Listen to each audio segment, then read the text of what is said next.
আসসালামু আলাইকুম। প্রথমে মহান আল্লাহর দরবারে জানিয়ে নিচ্ছি লাখ লাখ শুকরিয়া, যিনি এত সুন্দর একটা পরিবেশে খুব সহজেই আমাদের একত্রিত হওয়ার সুযোগ করে দিয়েছেন। গ্রামীণ এমন একটা পরিবেশে একত্রিত হওয়ার সুযোগটা আসলে সবার মিলে না। যেমন আমারই কখনো মিলেনি।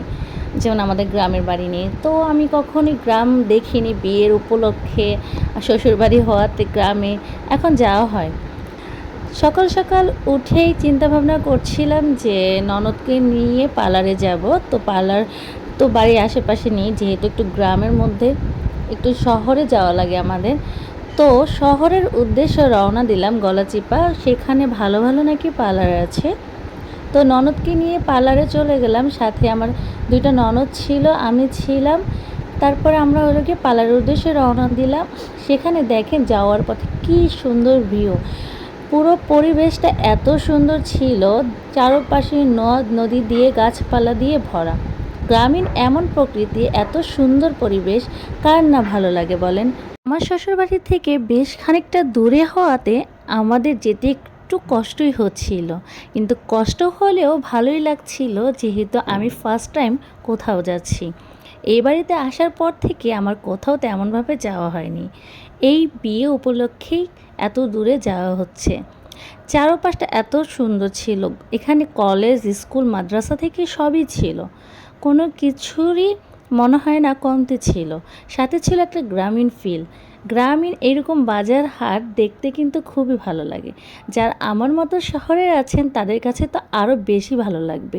হয়তো গ্রামীণ মানুষের এরকম একটা ফিল নাও আসতে পারে।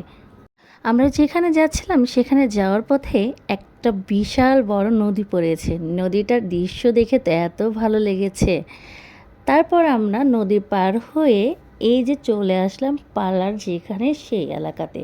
এলাকাটা কিন্তু ভীষণ সুন্দর, দেখছেন? এলাকাটার পরিবেশটা, আশেপাশের পরিবেশটা আসলেই অমায়িক ছিল। তারপর আমরা যে পার্লারে যাব সেখানে যাওয়ার জন্য কথা বলছিলাম, ওইখানে একটু দাম বেশি চাচ্ছিল। দেন আমরা কি করলাম, বউ আসবে আর জামাই আসবে না, এটা তো হয় না।